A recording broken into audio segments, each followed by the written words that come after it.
La economía de nuestro país, hacia dónde va el presupuesto 2021, qué es lo que quedó, qué es lo que puede llegar a pasar con ese presupuesto del próximo año, de todo un poquitito que en esta economía de fin de año vamos a hablar en el día de hoy. De eso vamos a hablar en el último café. Bienvenido a Pablo Pero, que es economista tucumano. ¿Cómo estás, Pablo? ¿Cómo están? Muchas gracias por la invitación. Bienvenido. Y a Miguel Bosch, también economista, docente universitario de aquí de nuestra ciudad. Miguel. ¿Qué tal, Miguel? Días. ¿Cómo te va? ¿Cómo va, Mercedes, Mariano? ¿Cómo le va, amigo, colega? Bien, bien, bien. Aquí estamos. Bueno, analizando un poco, ya el presupuesto 2021 nos parece mentira, nos parece apresurado hacernos esta pregunta, pero igual la vamos a hacer. Sí, porque claro, ¿cuándo se votó? Hace un par de meses, nada más. Muy poquito, menos, claro. Y algunos especialistas dicen que ya quedó viejo con esta economía tan cambiante que tenemos en el país. ¿Es así, Pablo, o qué opinas vos? Y fue un presupuesto que no atendía tal vez al problema principal de la economía argentina, que es la falta de confianza en la moneda. Entonces, desde ahí medio que nació un poco mal y había dos opciones: o empezar a incumplir con ese presupuesto para generar confianza, o tratar de mantener lo que se había dicho, pero si esta desconfianza explotaba, por ejemplo, en mayor inflación y mayor devaluación, el presupuesto iba a quedar totalmente alejado de la realidad. Entonces, lo que les quiero decir es que para mí era un presupuesto que casualmente, por no atender a esa generación de confianza, tarde o temprano se iba a quedar lejos de la realidad, o porque la realidad explotaba, o porque hacía falta cambiar algunas de las cosas para empezar a generar un poco de confianza y que la realidad no se aleje tanto de lo que el gobierno pretende para el año que viene. Así que sí, en términos de tal vez un poco el ajuste fiscal o el nivel de devaluación, ya está quedando desactualizado el presupuesto, digamos. La realidad se está imponiendo, si se quiere, a los deseos políticos que estaban expresados en ese papel. Miguel, siempre lo hemos escuchado por parte de los especialistas que el presupuesto, a ver, es una hoja de ruta, es más o menos por dónde ir, que puede tener más o menos para un lado o por el otro. ¿Se ha ido mucho para un lado o para el otro? ¿Se han alejado bastante desde que se aprobó el presupuesto de esta parte con algunas medidas y algunas decisiones? Primero, Pablo, perdón, pero yo estuve 2 años haciendo un posgrado en Tucumán, así que me encanta escuchar a los tucumanos. La tonada, muchísimas, qué gusto, Miguel, buenísimo. Es más, y me encantó la cordobesa anterior, también hay que decirlo. Muy bueno, perdón. Mira, ya lo hablamos la otra vez, o sea, el presupuesto en general nuestro no se cumple nunca, ¿sí? No vamos a repetir una charla que está de hecho grabada, digamos, donde vemos que todos los años... Pero tan rápido, Miguel, cierto, pero tan rápido, no se cumple, es cierto, pero tan rápido. Sí, queda desactualizado. ¿Sabes por qué? Por 2 motivos. La primera es porque en este caso hay cierta dificultad de proyección hacia el futuro. Había una cierta, o sea, no se sabe cuál es la inercia que deja este año para el que viene. Porque en una de esas, el último trimestre termina siendo positivo y deja una inercia positiva. Pero todavía no se tiene en claro la inercia que deja este año para el año que viene. A ver, nosotros cuando hacemos predicciones en economía, pronósticos es una buena palabra, cuando se hace un pronóstico se hace con un escenario que a medida que me alejo en el tiempo tengo mayor imprecisión, obviamente, y está estudiada, bien planteado. Bueno, siempre un año es válido. En el caso nuestro, con la pandemia, hay que decir que la pandemia fue un elemento importante para eliminar eso, para traernos en el tiempo la dificultad para generarnos mucha más incertidumbre a 12 meses. Entonces, realmente decir que el dólar a 104 para fin de año es un dólar que no está siendo creíble, ¿sí? No está siendo creíble, aunque no hay razones, y hay que decirlo, para que esté mucho más alto que eso, Tampoco es así, porque lo hemos hablado. Esto tiene que ver con lo que dijo para mí Pablo. Hay una dificultad en cuanto a la predicción por la dinámica misma de las variables como se están dando en el día a día, ¿sí? En el día a día. Entonces digo, es razonable. Mira, yo lo he criticado mucho, pero hoy lo entiendo mejor. Es razonable pensar que el presupuesto del año que viene es complejo de pronosticar las variables que van a generar los ingresos para generar el gasto, porque el punto crítico es, si yo estimo que voy a recibir 100, ¿cómo gasto los 100? El cómo gasto es una decisión bien clara de política. El cómo estimo el ingreso, hay decisiones de política y otras cosas. Déjame contarte por qué hubo un rumor y generó expectativas que fue el famoso dólar a 195. Sí. Es una explicación. Nosotros teníamos una subestimación del déficit. Para hacerlo simple, si decíamos que iba a haber un déficit en el presupuesto de 100, hay quienes decían, por decirte un ejemplo, que iba a ser de 200. En el de 100 estaban las fuentes de financiamiento más genuinas. Me puede prestar tal, puedo emitir tal, y puedo vender bonos por 50 y voy a emitir 10. Pero cuando hay gente que dice que hay 100 más de déficit, y ya no tengo la genuina, ya no voy a poder emitir más bonos, ya no me van a prestar más plata, todo va a ser emisión de dinero. Eso fue lo que generó mucho impulso a las expectativas inflacionarias del año pasado. Miguel, ¿qué endebles? Digo, por un rumor. No, bueno, pero ¿sabes qué pasa? El mundo financiero es de manada, gente, es así y es real. Y bien, pero si yo digo el dólar, pero si el rumor está en que Estados Unidos va a devaluar el dólar, me parece que no hace mucha cosquilla. Ah, bueno. Pero vos me jugás con doble cosas, ay, no estoy hablando de Argentina. Me llevas por un camino, no, por supuesto que es endeble en la Argentina. Sí. Perdón. La verdad te dejo. Sí, Pablo. No, para los rumores que pueden influir, creo que también es esencial lo que el gobierno quiera señalar. Digamos, si presentó un presupuesto que al mismo tiempo el presidente del Banco Central cambiaba las normas de juego, o que se dice que con el FMI se negocia un presupuesto diferente al que llega a la Cámara, al que luego los diputados cambian con cierta significancia, es más fácil que tal vez estos rumores o la incertidumbre, si se quiere, tenga valor si el gobierno se niega a comprometerse a algunas pautas. Que en el marco, como dice Miguel, habrá incertidumbre, pero uno puede decir, yo pretendo un camino de largo plazo que va más o menos por allá, y el gobierno por ahora se ha negado a mostrar ese mediano plazo, por más que viene diciendo, pronto voy a avisar, pero no dice todavía. Vos le estás pidiendo un plan, eso es lo que querés. Sí. Sí, no. Al FMI se lo muestran supuestamente, así que no es que yo sea el pretencioso, digamos, al que tiene para pagar, al que le va a prestar, se lo muestran. Pero acá no. Al pueblo no. Vos sabés que les digo algo. Ustedes me van a dejar invitar porque yo digo muchas veces lo mismo. ¿Se acuerdan cuando les dije salir al mar sin hoja de ruta es navegar y que te lleve el viento? Sí. Bueno, ¿hace cuánto lo dijimos? Hace 2 años, un año y medio, 10 meses. Lo hemos dicho tantas veces. Es lo que dice Pablo, no tenemos una hoja de ruta. Bueno. A veces que la muestren nos va a generar cierta precisión. Pero voy a ordenarme en algo, porque tenés razón, Mariano. A ver, en nuestro país estamos curtidos. Los economistas hacemos magia para pronosticar porque no tenemos la principal herramienta para hacer pronósticos, que es el presupuesto, que en Estados Unidos sí se usa. Está bien. En Estados Unidos te dicen, la tasa va a ser más o menos así, y salvo un shock, va a ser más o menos así. Y entonces los economistas usan esas grandes variables, porque imagínate que yo, ¿cómo voy a predecir yo las reservas estimadas del año que viene? Y solamente la puede hacer gente que está dentro del Banco Central. Tomo la información del Banco Central.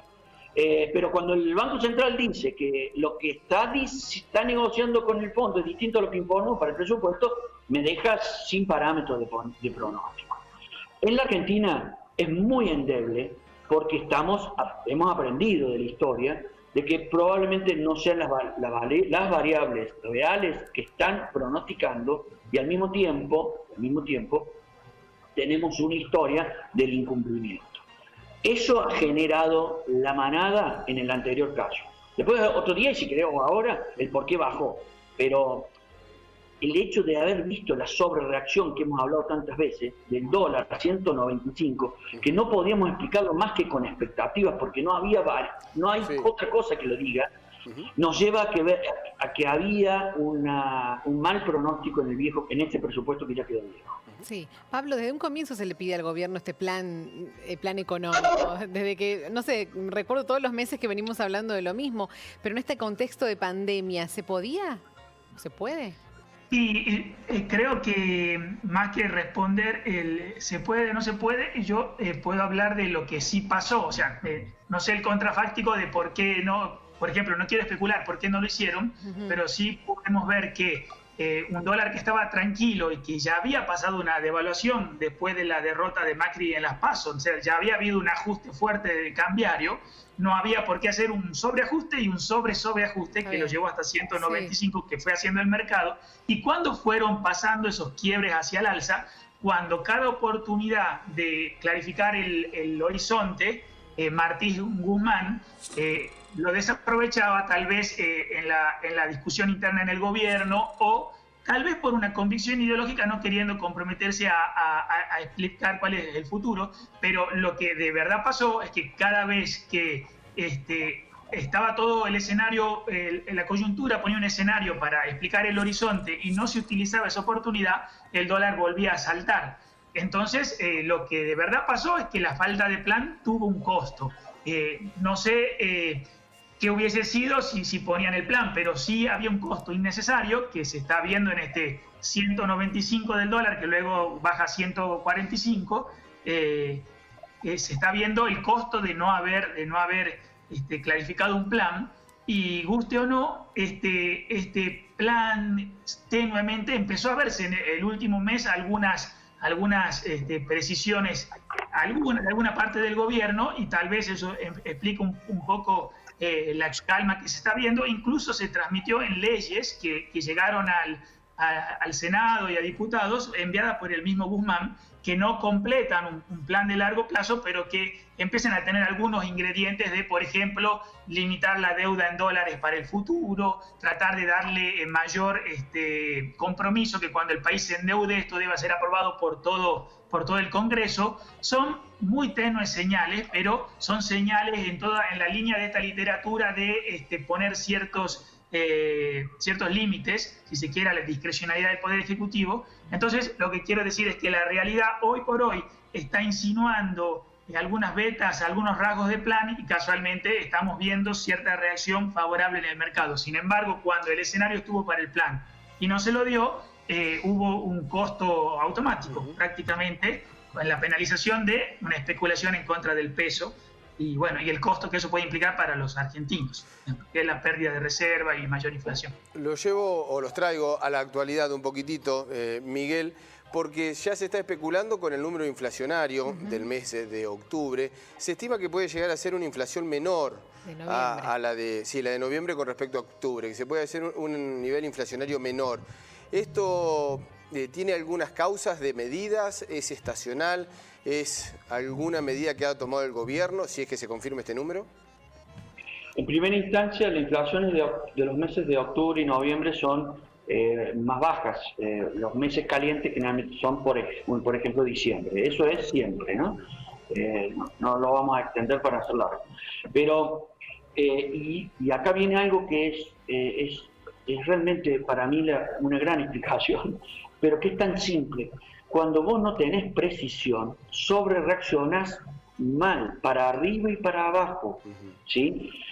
O sea, generás más volatilidad, y la volatilidad impacta en decisiones trascendentes. Es decir, y pongo un ejemplo, fíjate, sobrereaccionó el dólar para arriba el blue, la gente no quería vender porque pensaba que iba a seguir subiendo, por eso compraba cuando subía. Ahora bajó tanto, sobrereacciona para abajo, y la gente no quiere vender. ¿Por qué? Porque piensa que va a volver a 195. Ergo, nadie quiere vender dólares. Entonces, claro, en este punto, ahora vamos a la inflación, pasa lo mismo.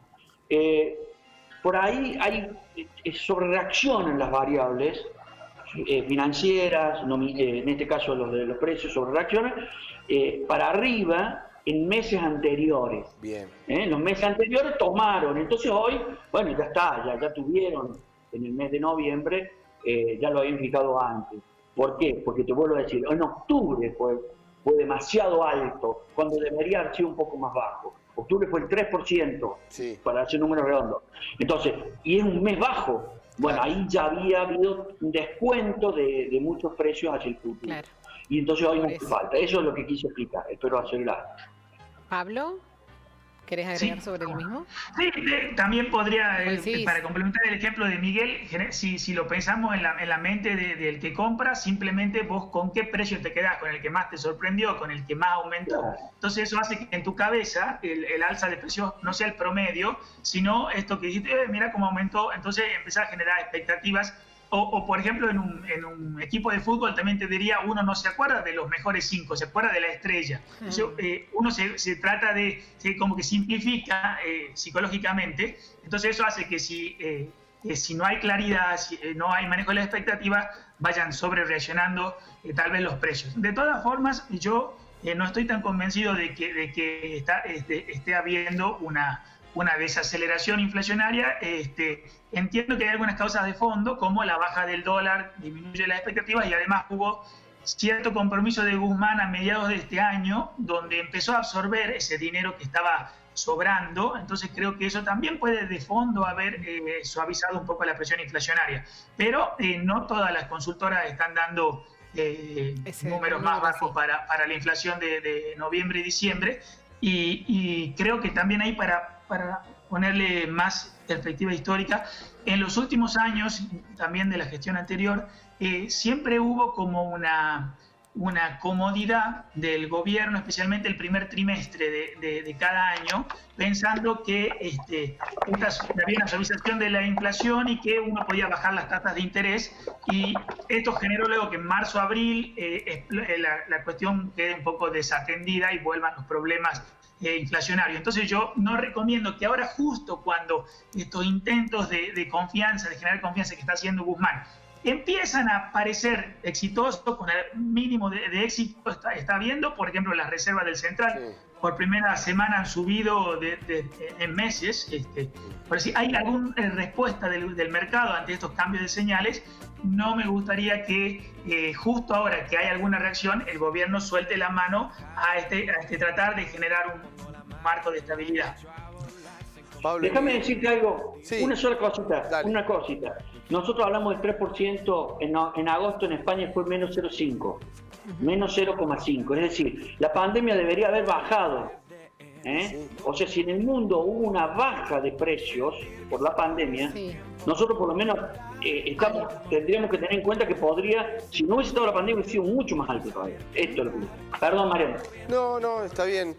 Me quedé pensando con ese dato, ¿no? Porque también la paralización de la economía debe bajar la inflación. Claro. Cuando vos congelás la economía, la inflación también se debe congelar, y eso no sucedió.